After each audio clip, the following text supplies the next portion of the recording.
malam, selamat datang di Mata Najwa. Saya Najwa Shihab, tuan rumah Mata Najwa. Korupsi bisa membuat negara mati gaya. Pemerintah tersandera oleh cerita-cerita lama. Penegak hukum rentan direkayasa karena sengketa dan perkara di masa yang berbeda. Kasus-kasus lama disimpan sedemikian rupa untuk digarap lagi ketika saatnya sudah tiba. Ketika KPK dan polisi kembali berseteru, mungkinkah agenda pemberantasan korupsi terus melaju? Inilah Mata Najwa. Harga mati KPK Polri.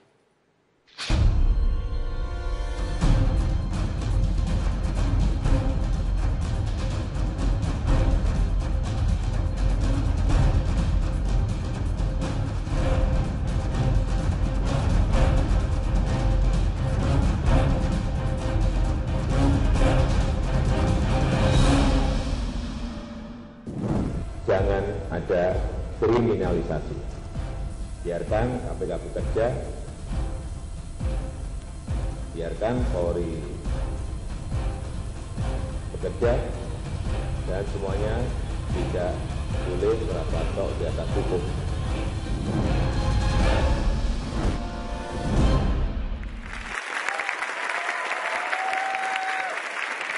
Yang ada di samping kiri pertama kali adalah anggota Komisi 3 DPR RI dari fraksi PKS, Pak Nasir Jamil. Kemudian ada Kadif Humas Mabes Polri, Irjen Polisi Roni Sompi. Ada kuasa hukum Komjen Budi Gunawan, Egy Sujana. Juga sudah hadir Direktur Eksekutif Carta Politika Yunarto Wijaya. Mantan penasehat KPK Abdullah Heha Mahua. Ada penggiat anti korupsi dan juga politikus Nasdem yang juga mantan pengacara Bibit Chandra, Taufik Basari. Dan yang paling cantik malam hari ini, Ibu Nur Syahbani Kaca Sungkana, kuasa hukum Bambang Wijoyanto. Butir-butir pernyataan tim konsultatif independen. Oke. Satu, kami sebagai tim konsultatif independen yang diminta masukan pendapat oleh Presiden akan menjadi mitra yang siap memberikan masukan kepada Presiden mengenai beberapa hal terkait kemelut hubungan antar lembaga penegak hukum. Satu.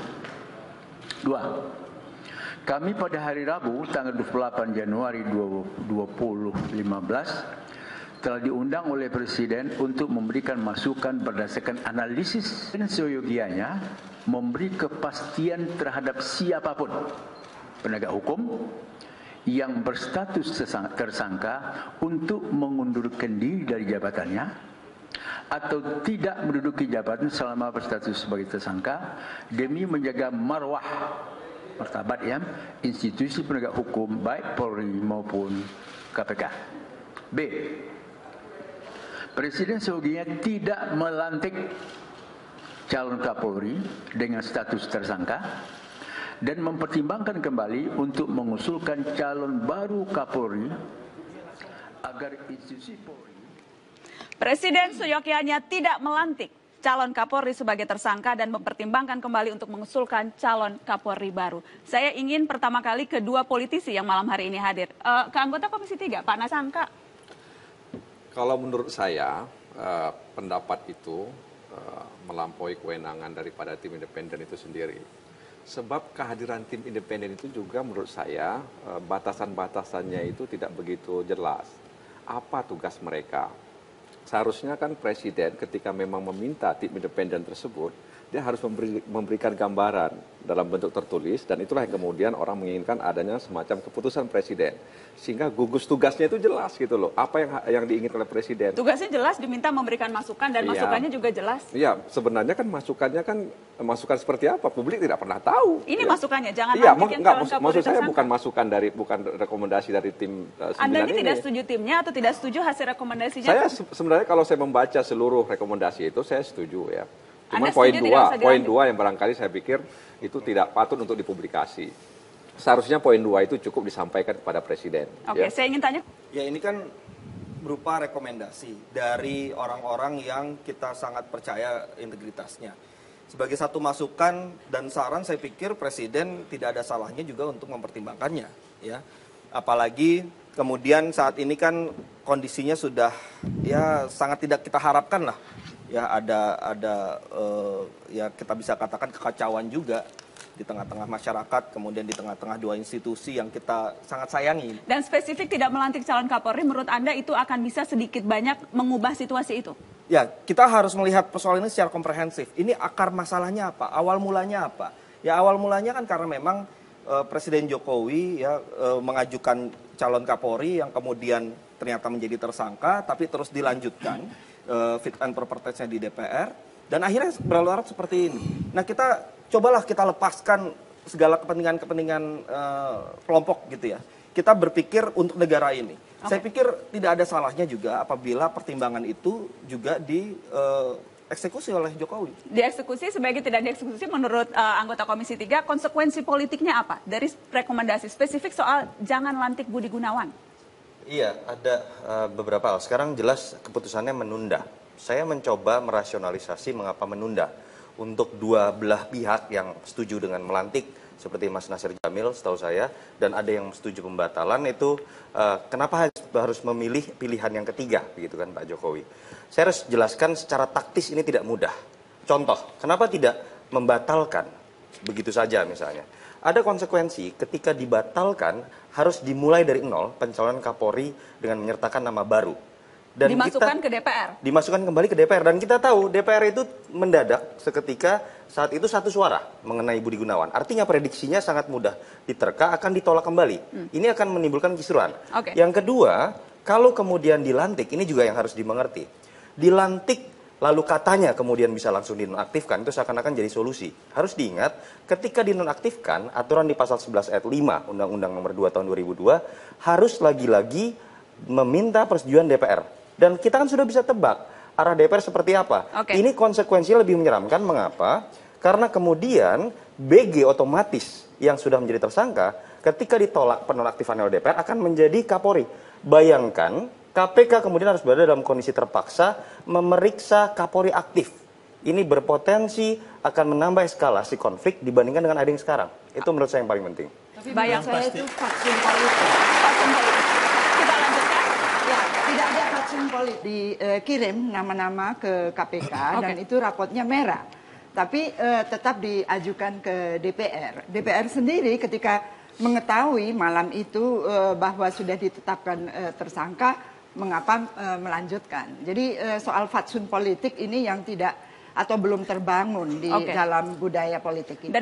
Dan kalau tadi yang sangat menyeramkan adalah kalau memang betul calon Kapolri akan menjadi Kapolri definitif tersangka, bagaimana kemudian Kapolri yang berstatus tersangka harus diperiksa oleh KPK, bisa perang Baratayuda. Saya tahu Anda pasti ingin bicara atas nama klien Anda, tapi saya harus break dulu Pak Egy. Dan saya janji akan kembali ke Anda setelah pariwara berikut ini.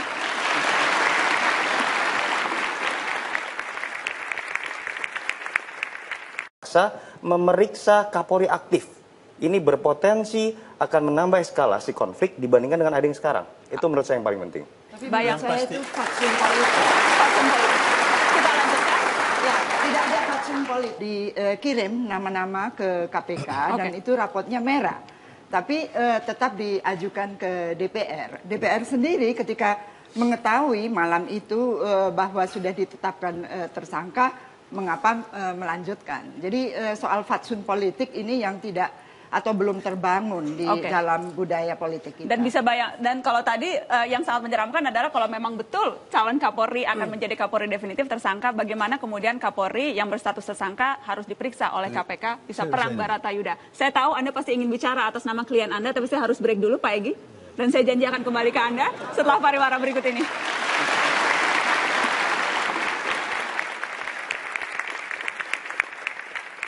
Setelah pariwara berikut ini.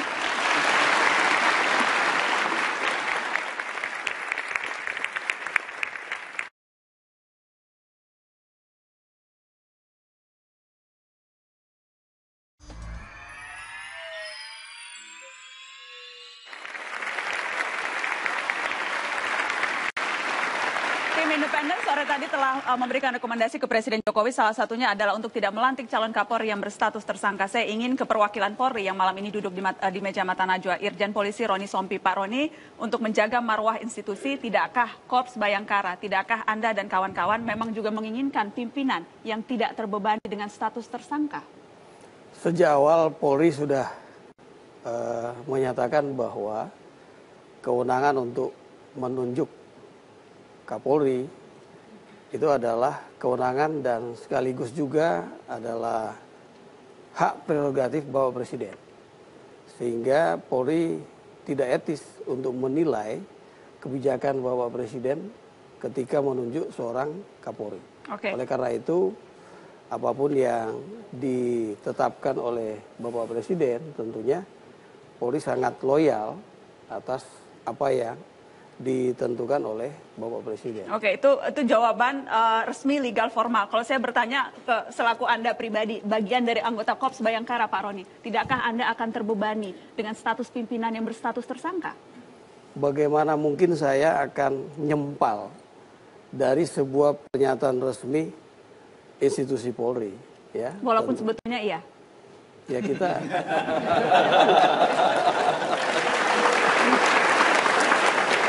Ya artinya begini, Polri itu sejak dilantik sebagai anggota Polri, dia selalu loyal kepada pimpinannya, kecuali sebuah perbuatan yang melanggar aturan. Ya. Nah, berkaitan dengan kebijakan, setiap anggota Polri itu harus loyal kepada pimpinannya. Pimpinan dari Polri itu adalah Bapak Presiden. Bapak Presiden? Ya. Bapak Presiden pimpinan tertinggi. Karenanya keputusan melantik atau tidak melantik, apapun keputusan Presiden Jokowi akan dihormati oleh Korps Bayangkara. Betul sekali, Mbak. Oke, saya ke kuasa hukum Komjen Budi Gunawan. Klien Anda tidak merasa perlu mundur ya, Pak Egy? Kalau mundur dengan sendirinya selesai masalah ini? Ya. Begini, Bismillahirrahmanirrahim ya, supaya jelas penjelasannya, mesti ada bangunan kerangka berpikirnya dulu nih. Kita jangan dialog langsung itu aja, karena saya khawatir sekali ini bangunan persepsinya sudah carut marut ya. Carut marut, Pak? Ya, maksud saya begini, kita berangkat dari kejujuran, meningkat menjadi kebenaran, meningkat menjadi keadilan. Itu teori baku yang menurut saya untuk membangun opini yang dipublikasikan itu harus berangkat dari kejujuran, kebenaran, dan keadilan. Bisa langsung menjawab pertanyaan saya, Pak? Enggak mau dijelaskan dulu. Dijelaskan dulu. Karena kalau teori hukum itu panjang. Supaya jelas, supaya masyarakat ini kan, ini forum untuk pencerahan masyarakat. Oke. Ya. Sekaligus juga oleh karena itu nanti kita bisa nilai mana cara orang yang berpikir jujur, benar, dan adil. Oke, gitu. Pertanyaannya simpel, mau mundur atau tidak? Tidak. Karena apa? Begini. Karena tunjukkan pada saya, semua yang ahli hukum sini ada, mana pasal yang membolehkan atau yang memerintahkan untuk mundur. Kalau Bambang mundur, itu ada pasalnya. Pasal 32 dari Undang-Undang tentang korupsi. Yang mengatakan tentang KPK. Tentang KPK, sorry. Tentang KPK yang berkait dengan ya korupsi kan KPK juga. Untuk supaya siapa komisioner yang dinyatakan tersangka mengundurkan diri. Tapi itu lagi-lagi fatsun politik loh, Pak. Nggak ada urusan fatsun, ini hukum. Gini, kaitannya dengan juga tim 9 tadi, mereka telah melampaui amanah dari Jokowi. Jokowi sebagai presiden sudah bilang, jangan sok-sokan di atas hukum. Nah mereka ini sok-sokan nih yang 9 orang di atas hukum dia. Oke, saya minta tanggapan Nggak boleh Pak. begitu, karena sebentar, Mbak Najwa, belum selesai. Ini kepentingan klien saya, jadi artinya begini. Soalnya Bapak, saya tanya konkret, nggak mau jawab konkret. Konkret kan saya jawab tidak. Tidak mau Tapi mundur ya? dengan alasannya yang jelas, bahwa kalau tadi disuruh mengikuti pendapat dari tim 9, ini orang-orang yang sok melampaui hukum. Tidak boleh ini ya. Karena merugikan klien Anda, dalam jadi Anda jawabnya hukum seperti itu. tidak diatur. Saya mau minta tanggapan. Yang memang luar biasa.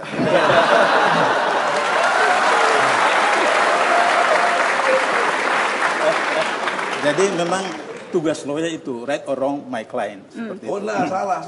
Kan saya udah ajarkan tadi, jujur, bener, adil. Oke.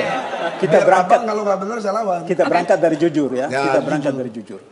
Sekarang waktu penyusunan kabinet, Jokowi minta rekomendasi dari PPATK dan KPK. KPK memberikan tinta merah kepada Komjen Budi Gunawan. Iya. Kalau jujur, kenapa Jokowi mengajukan nama itu ke DPR? Ya, tanya Jokowi dong. Makanya Anda harus harus beritahu kepada Jokowi tentang konsep kejujuran, kebenaran, keadilan. Ada kewenangannya ke saya. Karena itu. Nah, jadi kemudian Kompolnas punya alasan rekomendasi dari Barreskrim. Oke. Padahal kan ada laporan PPATK. Di KPK itu 2013 ada pengaduan masyarakat. Jadi proses full bucket itu dilakukan terhadap BG 2013. Tidak ada kaitan dengan Pilpres. Tidak ada kaitan dengan Kapolri. 2013. Kalau tadi argumen dari Bang Egy Sujana adalah Bambang Wijayanto mundur karena memang undang-undang yang mengharuskan, ini tidak ada undang-undang jadi tidak perlu mundur. Cukupkah itu? Saya ingin minta ke Pak Ibu Nur Syahbani. Tidak cukup. Karena ini saya lagi-lagi mengemukakan soal fatsun politik dari pejabat publik. Kalau itu sudah dinyatakan tersangka, sebaiknya mundur. Sebaiknya ada hukum yang mengatur. Saya yakin apabila tidak ada pasal 32 dari Undang-Undang KPK itu, Bambang juga tidak akan mundur. Buktinya apa? Waktu mengajukan itu permohonan salah satunya kepada Abraham Samad sebagai ketuanya, dia menolak. Artinya jangan mundur. Jadi kalau nggak ada hukum yang mengatur, pasti tidak mundur. Jadi nggak ada urusan dengan fatsun. Nggak pimpinan KPK itu kolegial. Makanya kalau ya tapi kan yang ngomong Bambang. Bambang yang ngomong dalam arti mengajukan kepada Abraham, Abraham menolak untuk mundur. Pesan politiknya jelas. Fatsun politik apa kalau begitu? Pesannya jelas, pesan moralnya jelas. Semua pejabat publik yang jadi tersangka haraplah mundur. Tidak ada hukum yang mengatur. Makanya ke depan itu harus diatur. Salah satu rekomendasi daripada tim 9 kan ke depan harus diatur ke depan. Itu budaya politik yang harus kita bangun, nggak semua. Bahwa kalau dari sisi Pak Egy sebagai lawyernya BG itu pasti akan membela bahwa ini haknya BG untuk terus berlanjut. Tapi di sini kan akhirnya kunci ada di Jokowi. Pertanyaannya kenapa Jokowi tidak menggunakan kuncinya itu? Ini saya ingin mengingatkan bahwa fatsun yang sama seharusnya juga dimiliki oleh DPR ketika fit and proper test. Ya gini. Ini ada saya ingin mengingatkan Jokowi. Juga jangan lepas tangan di sini. Kami nggak pernah lepas tangan, justru kami menghargai, kami menghormati. Jadi presiden aja kemudian tidak menarik calonnya. Presiden tidak menarik calonnya. Gini. Karena Jokowi itu kalau kita ada dalam pro kontra, tentu kita harus mencari pegangan. Ya, pegangannya apa yang bisa kita lihat hukum. bersama. Hukum yang jadi pegangan. Saya bicara soal Jokowi dulu, ya. Jokowi itu punya nawacita, ya. Di dalam nawacita itu salah satunya adalah berkomitmen untuk membangun sinergitas antara Kapolri, Kejaksaan dan KPK. Apabila kemudian Kapolrinya nanti akhirnya dilantik, kemudian dalam status tersangka, bagaimana sinergi itu bisa dibangun? Nah gini, ketika KPK harus memeriksa Kapolri. Nah ini kan kita bicara soal yang lebih besar. Saya sudah bilang basisnya hukum. Soal status tersangka kan mau diperadilankan, hormati hukum juga dong. Kenapa kalian nggak begitu? Soal moral itu including penetapan dalam tersangka hukum. itu bukan objeknya pra-peradilan. Baik, penetapan tersangka. Ada nih, lihat ya, saya bacain. Saya harus break. Bang Egy, mohon maaf saya harus break. Dengerin dulu. Silakan minum dulu, kita break, kita kembali sesaat lagi. Break dulu.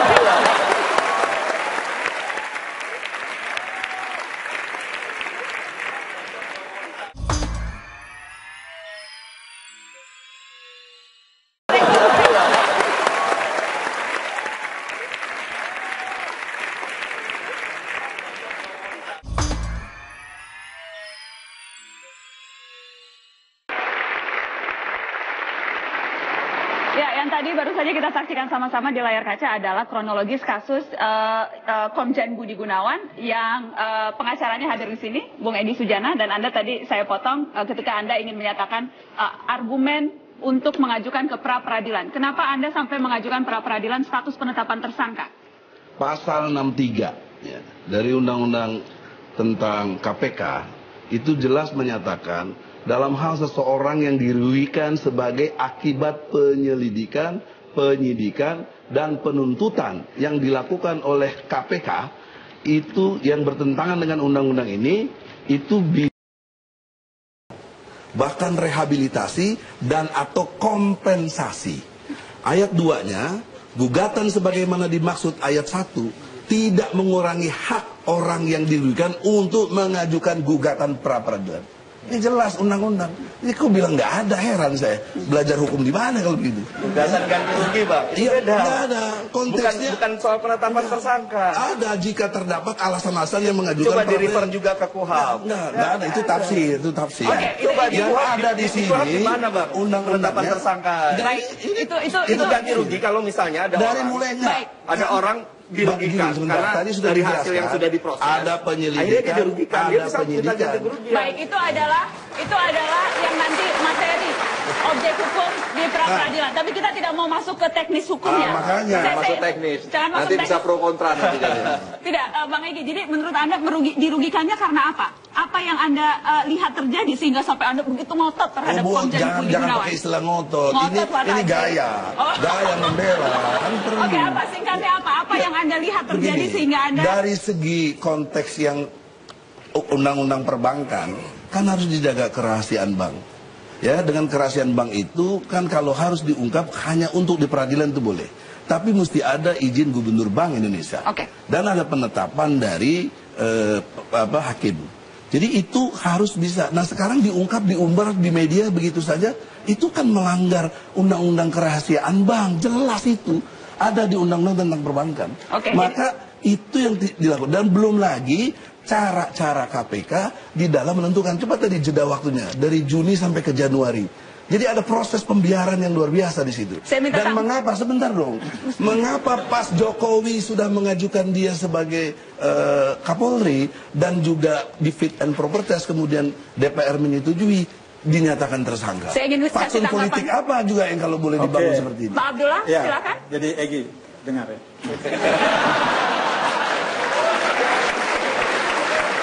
Dalam SOP di KPK untuk penanganan perkara itu sebelum full bucket pengumpulan bahan keterangan, maka penyelidik atau pengadu masyarakat mengajukan proposal kepada pimpinan gelar perkara. Apakah ada petunjuk unsur pidana atau tidak? Setelah disetujui dalam gelar perkara pimpinan, baru kemudian pengumpulan keterangan. Itu 2013 untuk kasus ini, pengumpulan bahan keterangan.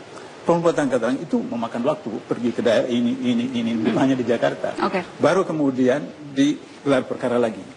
Maka dianggap memenuhi bukti permulaan, masuk penyelidikan. Penyelidikan juga 2013. Bang Dul, saya interupsikan, boleh interupsi. Kalau itu normatif, tidak ada masalah apa-apa, oke. Ya makanya ini yang saya katakan, bahwa ini tidak ada kaitan ada dengan background, Pilpres. ada motif dari Abraham Samad yang kecewa dengan Budi Gunawan. Dalam konteks katanya, menurut Hasto, itu perlu dilaporkan polisi kalau dia Coba memfitnah. Anda dengar saya baik-baik ya. Enggak, Anda juga dengar saya baik-baik. Jangan Anda mau didengar aja.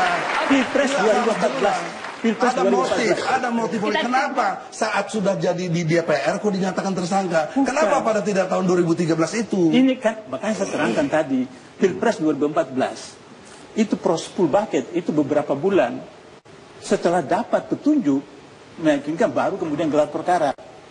Di depan pimpinan, oke, bisa penyelidikan. Penyelidikan itu lama. Anda ingat, Gubernur Kalimantan Timur itu penyelidikan itu 2 tahun. Baru tetapkan tersangka, Gubernur Kalimantan Timur. Saya ingat betul, 2006. Tudingan bahwa politisasi, bahwa kemudian ada unsur... Ini tidak ada, belum ada pemilu, belum ada Pilpres. Ini 2013. Nah sekarang Jadi kenapa mengada-ngada ya? udah jadi Saya ingin minta, Kapolri? saya ingin minta tanggapan Tobas, tudingan politisasi dan sebagainya. Bagaimana kemudian KPK seharusnya bisa meyakinkan bahwa tidak ada unsur politis di sana? Ya, sepanjang yang saya tahu memang proses penyelidikan itu kan dia pasti on progress. Pengumpulan bukti-bukti juga on progress. Kita tidak bisa mengatakan loh kenapa kemarin belum, kenapa baru sekarang, kenapa nggak waktu yang lalu. Loh kalau misalnya memang bukti-buktinya dianggap cukup, kemudian ekspose perkaranya baru menjelang dicalonkan ke DPR, ya itu memang saatnya, momentumnya seperti itu. Itu satu. Yang kedua saya ingin menyitir, ada salah satu tweet dari Billy, salah satu wartawan media cetak, yang mengatakan bahwa KPK itu nggak bisa dibayangkan bahwa bisa diatur-atur. Kenapa? Kalau ingin mengatur KPK, suatu gedung harus diatur semua. Kenapa? Karena memang sistemnya sudah dibangun sedemikian rupa. Kolektif kolegial pimpinannya tidak mungkin tidak bisa hanya ini maunya sama, hanya ini maunya salah satu pimpinan, nggak bisa. Memang beda kalau di penyidikan yang lain kan itu sistemnya dia pimpinan. apa kata pimpinan, satu pimpinan, maka yang lain harus ikut. Kalau di KPK kolektif kolegial, dan kemudian juga suara-suara dari penyidik dan penyelidik itu sangat didengar. Jadi bisa saja bahkan kalau pimpinannya mau A tapi ditolak oleh penyelidik atau penyidiknya, bisa nggak jadi penegakan itu tapi begini itu saya tidak bantah. Tapi yang saya belum diterangkan ada motif yang sudah ditestimonikan oleh Hasto Sekjen ini lucu juga ya. Itu yang perlu dijawab. Itu tidak nyambung. Tidak nyambung. Ada korelasinya. Karena di situ ada kalimat dari Abraham Samad sendiri. Ya, saya sudah tahu, saya sudah menyadap karena itu yang Budi Gunawan yang by the way belum ada bukti yang dibawa loh. Kita harus break. Dan kalau bicara motif, apa ya kira-kira motif berbondong-bondongnya laporan masyarakat melaporkan pimpinan KPK? Kita akan bahas itu setelah pariwara berikut.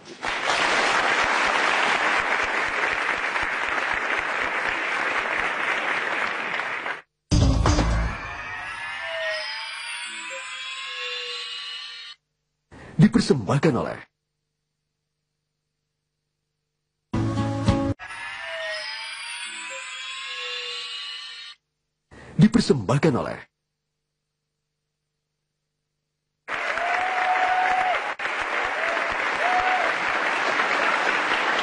Harga mati KPK Polri itu topik Mata Najwa malam hari ini, dan tadi kita terputus ketika membahas soal motif. Ada lagi yang juga dipertanyakan banyak orang. Kenapa beberapa hari terakhir ini berbondong-bondong masuk laporan masyarakat seputar pimpinan KPK? Kita akan tunjukkan kepada Anda kasus-kasus yang dilaporkan masyarakat terkait pimpinan KPK yang berikut ini.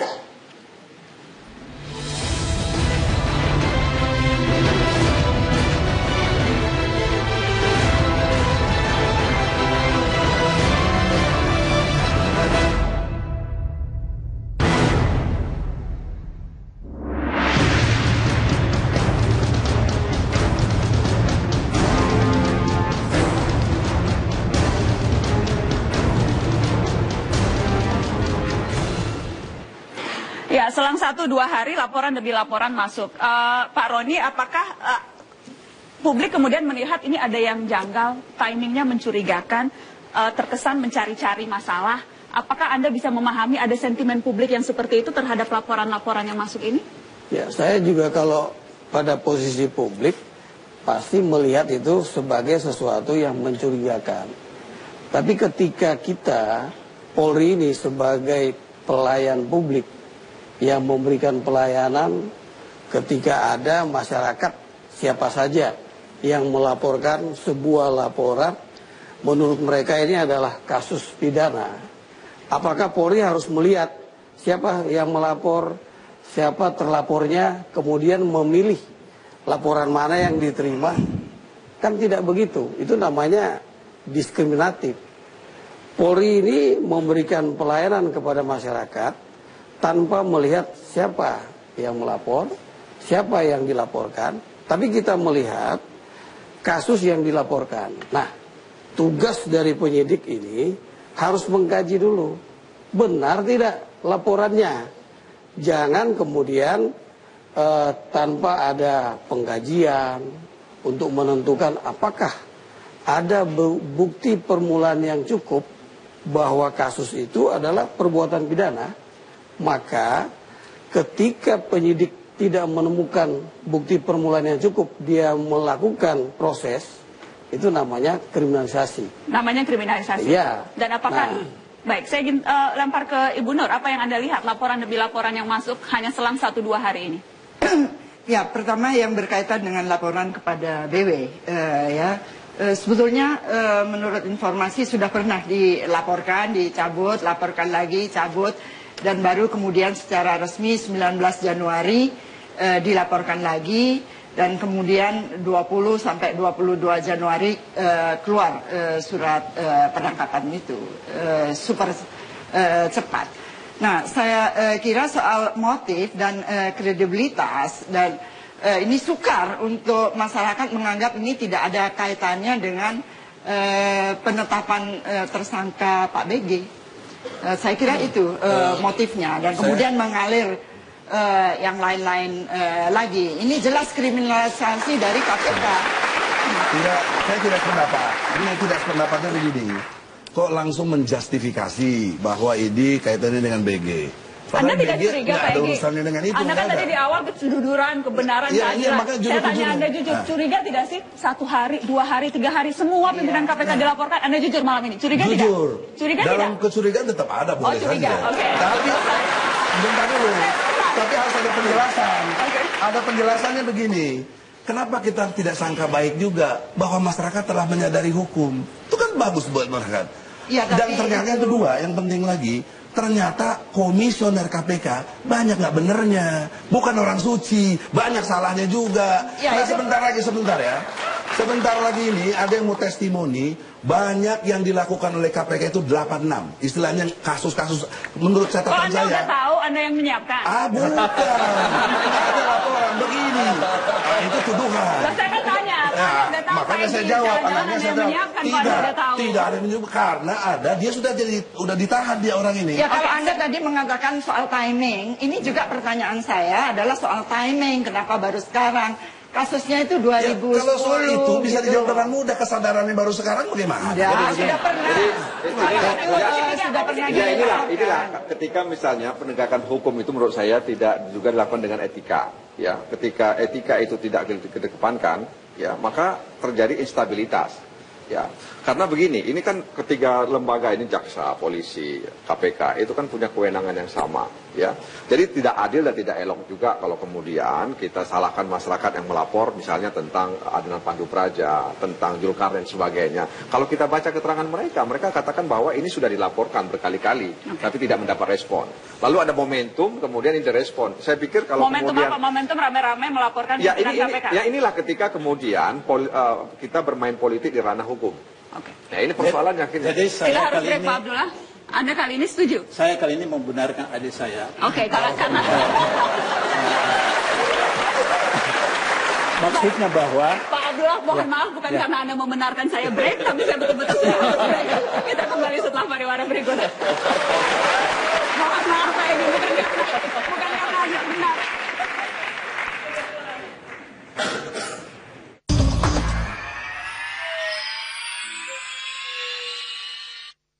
Dipersembahkan oleh banyak keunggulan.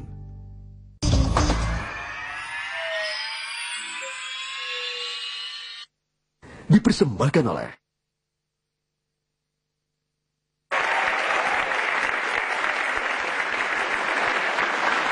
Harga mati KPK Polri. Kita tadi terputus pada saat membahas ada timing yang mencurigakan dari banyaknya laporan-laporan yang masuk. Anda tadi membenarkan Egy Sujana karena jarang-jarang, saya persilahkan. Ya, karena beliau mengatakan bahwa di KPK banyak juga orang salah. Benar, karena di KPK dari pimpinan sampai pegawai paling bawah itu semua manusia, tidak ada malaikat. Karena manusia pasti berbuat salah. Perbedaannya antara di KPK, kepolisian, kejaksaan, instansi yang lain, begitu dia ketahui salah ditindak. Saya 3 kali komite etik, 3 kali komite etik, 2 kali ketua, 1 kali anggota terhadap pimpinan yang melanggar kode etik. 10 kali menyidangkan dalam pelanggaran kode etik oleh pegawai KPK. 6 kali ketua, 4 kali anggota, dan 2 orang saya pecat, berhentikan. Jadi di KPK memang pasti berbuat salah. Tapi Pak Abdullah, kalau boleh saya nambahin, sebenarnya kalau kita rapat kerja, Komisi 3 rapat kerja dengan kepolisian, itu dilaporkan juga setiap tahun itu ada ratusan anggota Polri yang dipecat, ya, karena melanggar kode etik, disiplin dan lain sebagainya. Jadi itu juga sama di fungsi di kepolisian juga seperti itu, di kejaksaan juga demikian, ya. Jadi ketika ada aparat-aparat yang kemudian melanggar kode etik, kemudian juga menurut kode etik atau dan lain sebagainya itu melanggar, mereka dipecat, diberhentikan dan lain sebagainya.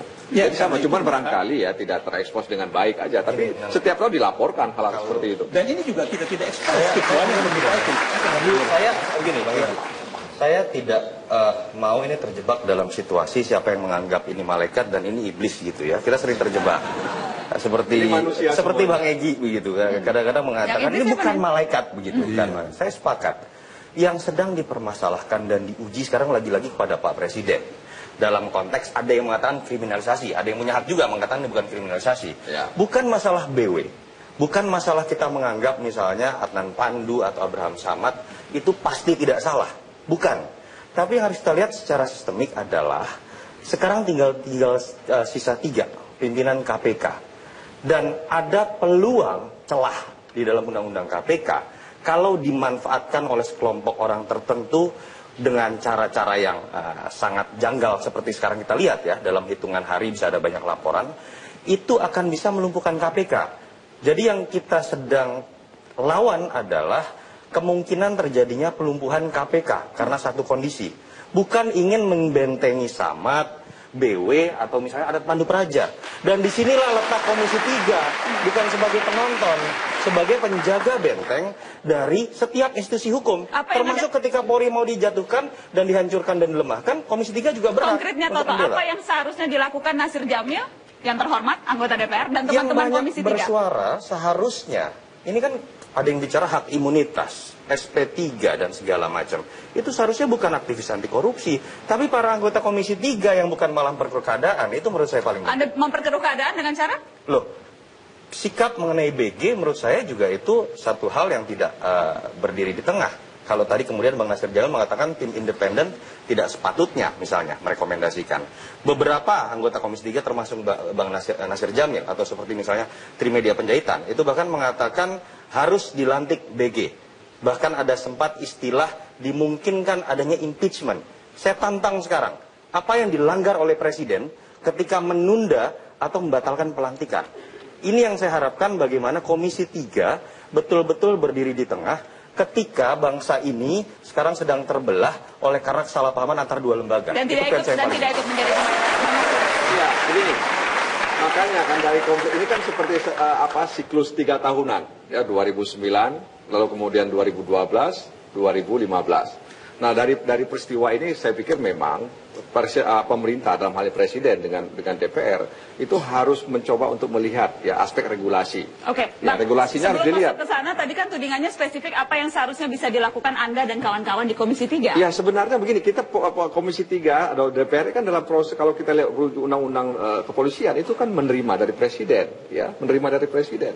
Dan kalau kita mau ya kita revisi undang-undang kepolisian sehingga kemudian tidak terjadi benturan seperti ini, tidak ada saling tuduh, menuduh dan sebagainya. Bang Nasir, kalau kita bicara sekarang bagaimana memastikan tidak ikut menjadi pemain dan memperkeruh suasana? Ya makanya sekarang kalau misalnya Presiden mau berjiwa besar, hormatilah proses yang sudah ada di DPR. Artinya apa? Tetap melantik Komjen Budi Gunawan yang iya, dengan segala resiko yang dimiliki oleh Presiden. Anda ingin tetap Budi Gunawan dilantik? Bukan tetap Budi Gunawan dilantik, tapi ini ada proses yang ada di DPR begitu loh. Luruskan sedikit. Kita jangan terjebak pada politik infotainment menilai seorang Jokowi sebagai bintang pemenang pemilu, bagaimana sikapnya dalam menyelesaikan masalah ini. Konteks Budi Gunawan harus dilihat lembaga negara yang pertama kali punya kesempatan untuk memasukkan variabel penetapan tersangka korupsi oleh KPK terhadap Budi Gunawan, itu bukan Jokowi. Jokowi terlanjur memasukkan surat pencalonan. DPR yang punya hak saat itu untuk kemudian mengatakan bahwa dalam fit and proper test misalnya penetapan TSK itu bisa dianggap sebagai bagaimana bisa kita katakan bahwa kemudian Jokowi terlanjur gitu loh. Tanggal 9 Januari itu belum kemudian keluar penetapan tersangka. Sebelum dilakukan fit and proper test di Komisi 3, itulah sudah keluar TSK. Jadi nggak adil kalau kemudian menyalahkan DPR. Saya tidak menyalahkan DPR. Betul, memang tidak menyalahkan, tapi dijaga kalimatnya, redaksinya seolah-olah menyalahkan DPR. Bagaimana kemudian DPR dan Presiden sama-sama punya satu visi mengenai pemberantasan korupsi. Dan tidak ada yang memaksa kemudian apalagi mengatasnamakan impeachment untuk kemudian itu kan pendapat individu, bukan pendapat kelembagaan. Kita break, setelah headline news kita kembali, kita break, tetaplah di Mata Najwa setelah headline news.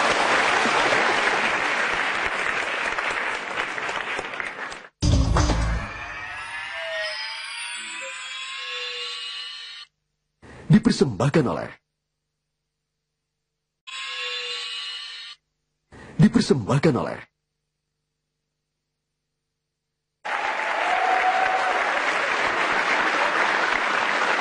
Harga mati KPK Polri itu topik Mata Najwa malam hari ini. Tadi kita terputus ketika berbicara apa yang seharusnya bisa dilakukan oleh Komisi 3. Yang jelas sekarang tim 9, tim independen yang dibentuk oleh Presiden Jokowi walaupun tanpa kepres atau belum ada kepres sudah memberikan rekomendasi. Salah satu rekomendasi yang paling penting adalah tidak melantik calon Kapolri yang berstatus tersangka dan mengajukan calon baru. Ada beberapa opsi yang bisa dilakukan dan saya mengutip juga anggota tim independen atau wakil ketua tim independen Jimli Asidiki.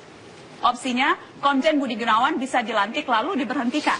Atau dilantik lalu mengundurkan diri, belum dilantik langsung mengundurkan diri, atau tak usah dilantik sama sekali dan Presiden langsung menunjuk calon baru, dan ini adalah rekomendasi yang kemudian diberikan terakhir. Dari sekian banyak opsi-opsi ini, saya yang berhak jawab dulu itu, karena merugikan klien saya itu. Iya. Oke, kalau Jadi nggak ada bicara klien loh di sini. Iya benar, karena saya di sini kan hadir untuk mewakili boleh Kapolri. kasih kesempatan lagi, boleh lah Pak Egy. Kalau Anda merasa klien dirugikan. Budi Gunawan itu Kapolri yang sudah diusulkan Presiden dan sudah disetujui DPR lewat paripurna lagi. Belum dilantik. Tapi belum dilantik, tapi dia Kapolri de jure. Artinya? Nah, artinya usulan-usulan tadi itu kan sudah melampaui hukum yang saya maksud. Sudah di atas hukum. Karena itu cuma pertimbangannya opini dan lain sebagainya yang menyesatkan. Padahal untuk menentukan status tersangkanya aja masih lagi kita persoalkan. Berarti Jokowi yang salah dong, karena Jokowi yang bentuk tim independen. Ya, KPK ngomong dong. Nggak, artinya proses. Sebentar. Ini terus jangan juga ada satu asumsinya atau persepsi yang dibangun lewat kajian-kajian seperti ini. Sepertinya kita ini mau melumpuhkan KPK. Itu tidak benar. Kalaupun semua KPK jadi tersangka. Ini polanya kan sudah. Enggak, ini opini yang dibangun. Save KPK itu apa? Itu maksudnya. Save Polri and save KPK. Oleh karena itu, saya ingin jelaskan. Polri bersih, sahabat KPK. Polri kotor, sahabat koruptor. Iya, tapi itu opini aja. Jadi oleh karena itu yang ingin saya terangkan begini, sekalipun semua jadi tersangka dengan hitungan ini, Jokowi bisa ambil sikap, bikin perpu supaya lahir KPK yang baru. Justru ini hikmah yang besar, bahwa KPK dipimpin oleh orang-orang yang banyak masalahnya. Ada problem-problem serius di situ. Ini sudah sok di atas hukum loh. Bukan. Baru laporan tapi sudah ada penilaian. Justru laporan itu menunjukkan masalah hukum. Makanya niatnya kan kelihatan. Karena memang ingin membuat pimpinan KPK ini diganti semuanya. Ini kan memang ada celah. Memang kita harus akui. Saya begitu. Loh, tadi katanya dibuat perpu untuk kemudian diganti semua. Itu kesimpulan sesat itu. Loh, tapi katanya dibuat perpu untuk mengganti semua. Tapi arahnya sampai jadi tersangka. Karena jadi tersangka kan harus diganti. Makanya memang kita harus akui ada celah. Jadi maksud saya penerangan itu tidak lumpuh KPK. Oke. Tidak kiamat kata Pak ini. Ya, jadi gini, ini memang harus kita akui ada celah hukum di sini. Ya. Kita tunggu aja sama Ketua KPK. Ya, undang-undang KPK. Ya. Apabila seorang pimpinan KPK menjadi tersangka, maka dia harus nonaktif. Artinya apa? Cukup dengan membuat laporan banjir laporan seperti ini, kemudian dibuat status tersangka, maka habis semua bisa pimpinannya. Ya, kalau semuanya susah aja ganti. Nah, makanya niatnya memang begitu.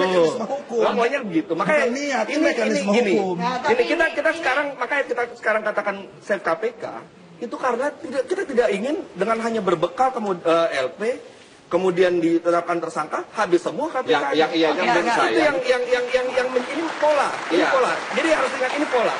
Tidak hanya terjadi pada saat ini saja, tapi pernah terjadi beberapa tahun yang lalu. Iya, karena tadi ada celah tadi itu. Karena ada celah tadi itu ya, celah ketika misalnya pimpinan KPK tersangka dia berhenti sementara, ya kan? Ada celah itu. Sebenarnya kan sudah kita minta, Komisi 3 sudah meminta kepada Kejaksaan, Kepolisian, KPK untuk sering berkoordinasi. Tapi ini yang paling jarang dilakukan. Koordinasi ini jarang sekali dilakukan. Apa contohnya Bang Nasir? Ya, koordinasi bagaimana kemudian kasus-kasus dan hal-hal lain terkait dengan bagaimana mensinergikan kerja KPK ini. Komisi 3 sebenarnya ingin berharap sekali KPK, Kejaksaan dan Kepolisian ini seperti trisula yang tajam yang bisa kemudian bisa memberantas korupsi. Jadi saya konkret aja usulkan Pak Nasir dalam amandemen undang-undang itu supaya dipisahkan saja. Undang-undang apa ini Pak? Undang-undang pemberantasan korupsi dan undang-undang KPK. Bahwa jadi penanganan setuju ya kita revisi undang-undang KPK. Kasus korupsi hanya ditangani oleh KPK. Ya, tidak kepolisian, tidak kejaksaan. Polisi menangani pidana umum saja. Ada teroris, ada narkoba, ada macam-macam. Sehingga tidak terjadi pergesekan antara ya, tinggal kemauan politik DPR dengan pemerintah nanti seperti apa. Tapi yang pasti 14 setuju undang-undang KPK direvisi. Jangan nanti ketika kita merevisi undang-undang KPK, nanti dianggap melemahkan KPK lagi. Ya, asal tidak dibantai pasal-pasal yang tentu tidak. Historisnya KPK itu sebentar.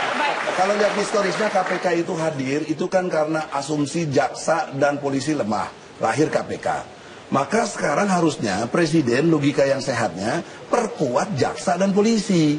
KPK perlu ada, tetap harus ada, tapi nggak usah lembaga lagi sendiri. Bisa masuk di Jampitsus, di Kejaksaan. Oh, jadi bisa Anda mau mengubah fungsi KPK yang ya, independen kan masuk ke bagian, boleh. Kenapa masuk ke bagian dari Kejaksaan? Boleh saja. Nah, maka oleh karena itu, lebih ideal lagi itu bahwa KPK tetap ada dalam fungsi jaksa. Karena yang bermain di KPK kan juga jaksa ke pengadilan dan yang nangkep polisi. Iya. Jadi oleh karena Bang Egy, persoalannya begini. Kita kan waktu menyusun undang-undang KPK itu kan untuk menyambut bagaimana amarah publik terhadap korupsi. Iya kan? Dilihat lemahnya kejaksaan, lemahnya kepolisian. Kemudian dibuatlah norma-norma hukum yang sangat ideal di undang-undang KPK. Tapi memang kita punya persoalan bahwa kita belum bisa menempatkan orang-orang ideal di KPK itu. Sehingga kemudian inilah yang terjadi. Bukankah yang memilih orang-orang KPK itu juga Anda dan teman-teman Komisi 3? Iya, tapi kan proses politiknya juga ada di betul, DPR. ada Jadi ketika Anda bilang itu tidak ideal, Anda berkata pada diri sendiri, Bang Asyir. Itulah, karena itu kan hasil. Iya. Kita akan kembali setelah pariwara berikut ini.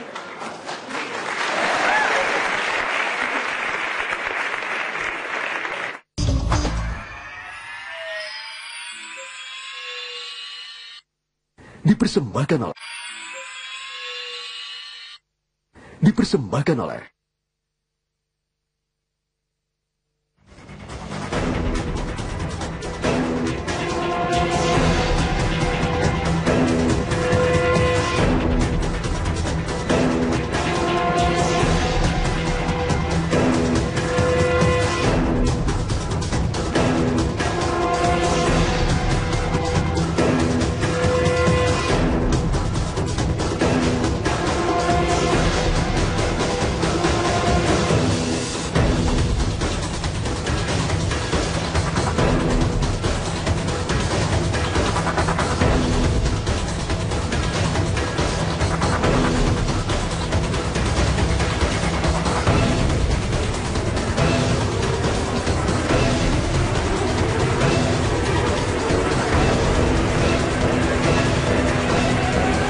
Ya, pemirsa, yang tadi kita tampilkan adalah beberapa kali perseteruan sesungguhnya KPK Polri sudah terjadi, istilahnya cicak buaya. Sudah ada cicak buaya 1, cicak buaya 2, dan sekarang cicak buaya 3. Apa yang bisa kita pelajari dari siklus 3 tahunan? Kalau saya meminjam istilah anggota Komisi 3 Nasir Jamil. Saya ingin ke Anda, Tobas. Anda dulu pengacara Bibit Chandra ketika ramai-ramai kisruh cicak buaya yang pertama.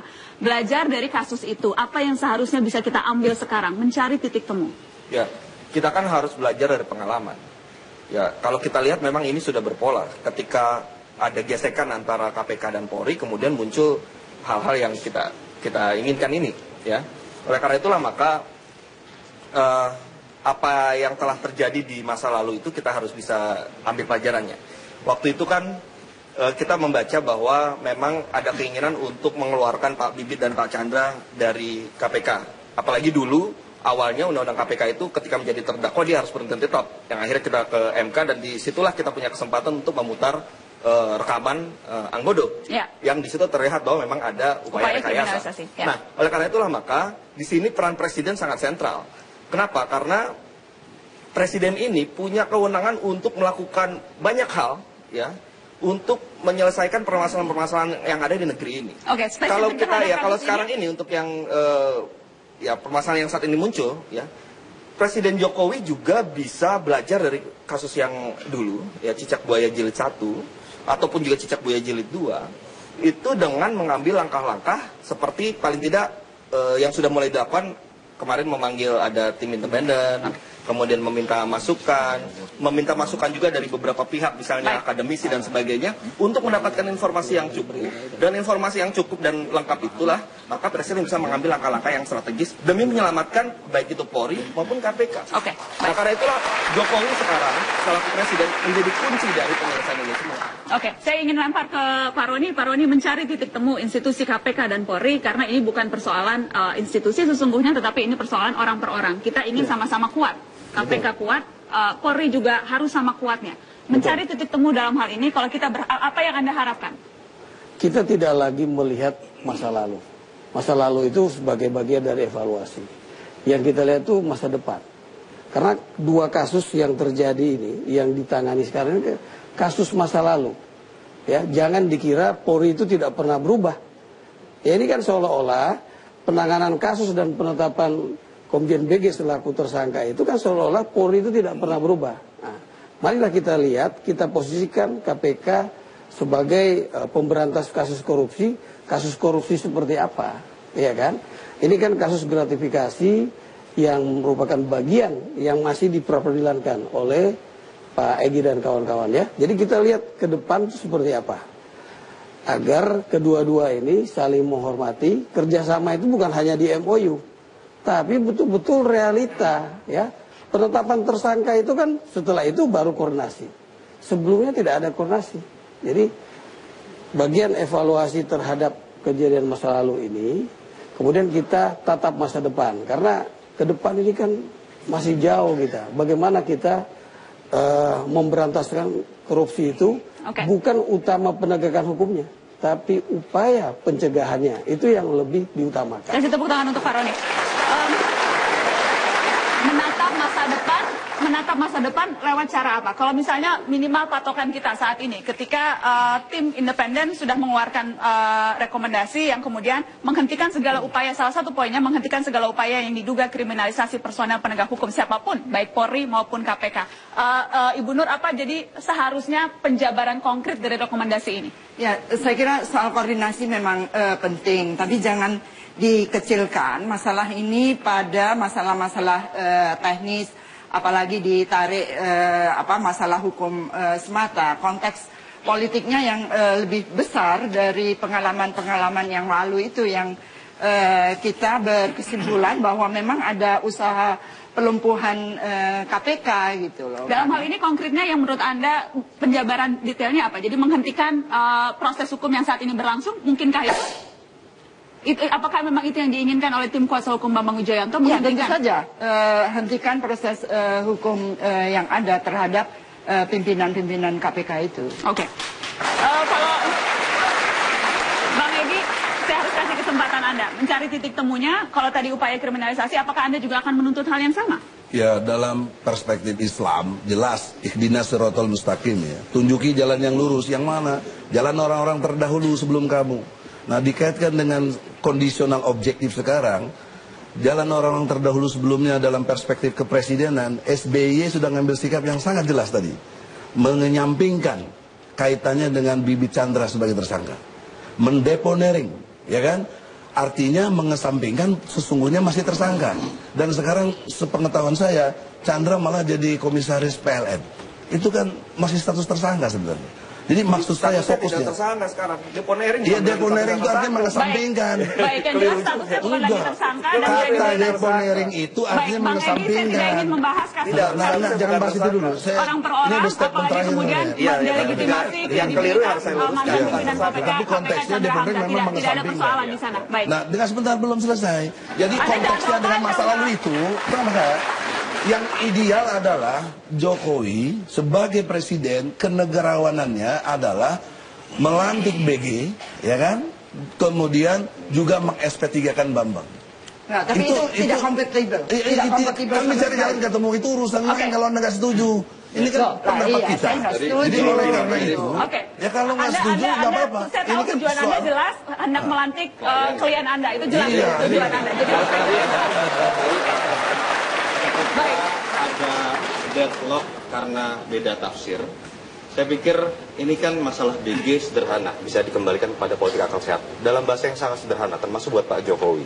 Apakah lebih masuk ke dalam logika akal sehat untuk terpaksa melantik seseorang yang menjadi tersangka dikarenakan terlanjur ada proses administrasi yang sudah diselesaikan oleh DPR, atau terpaksa seorang presiden membatalkan pelantikan karena tidak masuk ke dalam sebuah logika akal sehat ketika ujung tombak penegak hukum bernama Kapolri itu adalah seorang tersangka. Itu saja menurut saya.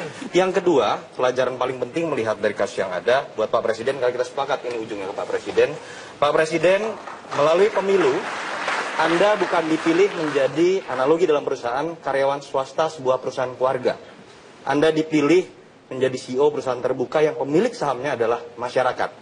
Dan perusahaan besar itu bernama Indonesia. Itu saja. Baik. Jadi politik, Bang Nasir, saya harus kasih konteks. Politik akal sehat itu yang diharapkan Jokowi bisa lakukan. Apakah hal yang sama bisa kita harapkan dari teman-teman DPR? Oh tentu, Masihkah berakal tentu. sehat? Cuman yang saya ingin klarifikasi, ya ingin klarifikasi bahwa itu bukan proses administrasi. Ini proses konstitusional yang dilakukan oleh Presiden dan DPR. Nah saya menyarankan kepada Presiden bahwa kita wajib menjaga soliditas kepolisian, kejaksaan, dan KPK. Nah karenanya Presiden kalau kemudian menangkap rekomendasi daripada tim 9 ini, komunikasikan dengan lembaga-lembaga tinggi negara. Ya, dikomunikasikan, kemudian bagaimana kita mengambil jalan keluar dari proses ini. Saya pikir ada komunikasi-komunikasi yang pikir bisa diselesaikan. Jadi DPR akan membuka diri untuk mendiskusikan saya ini. pikir begitu. Tidak harga mati. Tidak harga mati. Tidak harga mati Saya karena pikir, terlalu mahal harganya. Iya, saya pikir harganya ketika ini kalau dikomunikasikan dengan baik, ya, kalau dikomunikasikan dengan baik, saya pikir semuanya akan legowo. Ya kan, yang penting bagaimana kemaslahatan bangsa dan negara diutamakan. Baik, sayang sekali waktunya sudah habis. Terima kasih banyak sudah hadir di Mata Najwa malam ini. Save KPK, Save Polri. Sampai jumpa.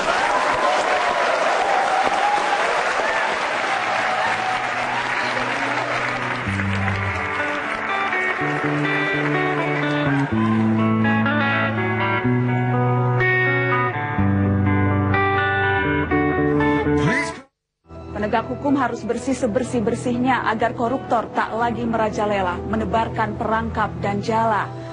Dengan iming-iming kekayaan, koruptor merancang agenda busuk yang melemahkan. Amunisi ditebarkan ke 8 penjuru angin, berharap ada penegak hukum yang sudi diajak main. Kasus lama dibuka lagi, dalam sehari 2 hari komisioner KPK langsung dikriminalisasi. Koruptor bersorak riang dan suka hati karena pemberantasan korupsi bisa dihambat lagi. Tak ada yang diuntungkan dari perseteruan KPK dan Korps Bayangkara kecuali para pencoleng uang negara. KPK harus mau mendengar kritik, polisi jangan juga bermain-main dengan intrik. Pejabat yang kotor tak perlu dibela sepenuh jiwa, itu merusak wibawa dan menyenangkan para penyamun saja. KPK dan Polri harus sama-sama kuat, sebab musuh piawai berganti muka bersembunyi dalam berbagai rupa.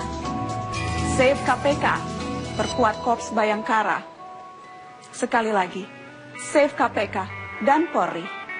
Karena kita butuh aparat yang bernyali, yang tak ragu memangkas benalu yang tumbuh di rumah sendiri. Please